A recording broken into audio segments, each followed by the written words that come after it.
এখন আমরা আরেকটা প্লান্ট অ্যাসেটসের ম্যাথের পার্ট হিসেবে শুরু করতে যাচ্ছি। এটা হচ্ছে কি আপনার কস্ট অফ মেশিন। একটা মেশিন ভ্যালুয়েশন আমরা কেমনে করি? আমি যখন বেসিক ক্লাস নিয়েছিলাম, বেসিক ক্লাসে আমি একটা ইকুইপমেন্ট নিয়ে একটা স্টোরি অফ চায়না বলেছিলাম। অর্থাৎ একটা প্রোডাক্ট পারচেজ করে আপনার বিজনেসে আনা পর্যন্ত যতটুকু খরচ হবে সবগুলো মিলিয়ে যে একটা টোটাল কস্ট হবে, এটা হবে কি ওই ফিক্সড অ্যাসেটের কস্ট, রাইট? ঠিক এখানেও সেম প্রসিডিউর দেখেন। বর্ষা কোম্পানি পারচেজেস ফ্যাক্টরি মেশিন, একটা ক্যাশ প্রাইস অফ টাকা 50,000। তার মানে উনি একটা ফ্যাক্টরির জন্য মেশিন নিয়ে আসছেন যেটার প্রাইস হচ্ছে কত, 50,000 টাকা। Related expenditures are for sales taxes টাকা 3,000। এখন এটা আনার জন্য উনি যে একটা ট্যাক্স দিলেন, এটা হচ্ছে কত, 3,000। ইন্স্যুরেন্স ডিউরিং শিপিং টাকা 500। ওনার প্রোডাক্টটা যাতে ঠিক মতো ঠিক জায়গায় পৌঁছে যায়, যদি কোনো কারণে কোনো অ্যাক্সিডেন্ট হয়েও যায়, যাতে ওনার কোনো রিস্ক না থাকে, তার জন্য উনি একটা কী করলেন, ওই মেশিনের উপরে একটা ইন্স্যুরেন্স করলেন যার প্রাইস হচ্ছে কত, 500। অ্যান্ড ইনস্টলেশন অ্যান্ড টেস্টিং টাকা 1,000। এটাকে বিজনেসে এনে প্রতিস্থাপন করা থেকে শুরু করে ব্যবহারের আগে যে একটা পরীক্ষা নিরীক্ষা করা হয়, সবগুলো মিলে কস্ট হলো কত, 1,000 টাকা। তাহলে এখন আমরা যদি টোটাল মেশিনের কস্টটাকে ইভ্যালুয়েট করতে যাই, তা ফার্স্ট অফ অল আমাদের যেতে হবে কি, এটা cash price. What is the cash price here? এটার ক্যাশ প্রাইস হচ্ছে 50,000।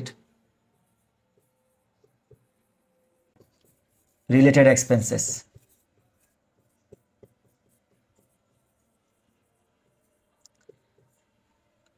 আরও রিলেটেড এক্সপেন্সেসের মধ্যে প্রথম যেটা আছে এটা হচ্ছে আপনার কি, sales tax x.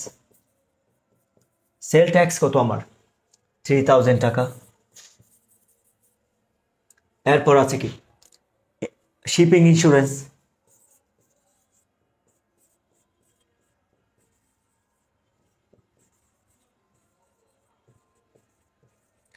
Shipping insurance price হচ্ছে কত, 500।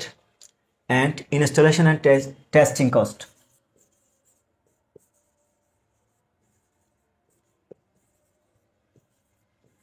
ইনস্টলেশন অ্যান্ড টেস্টিং কস্ট 1,000 টাকা। তাহলে সবগুলো অ্যাড করার পর আমার হচ্ছে কত, এখানে 4,500 টাকা, 54,500 টাকা।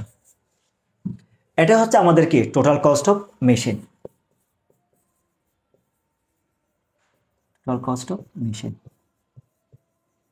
আমি আবার বলছি, একটু প্লিজ ভালো করে খেয়াল করেন। এটা হচ্ছে আমি একটা মেশিন পারচেস করলাম কত টাকায়, 50,000 টাকায়।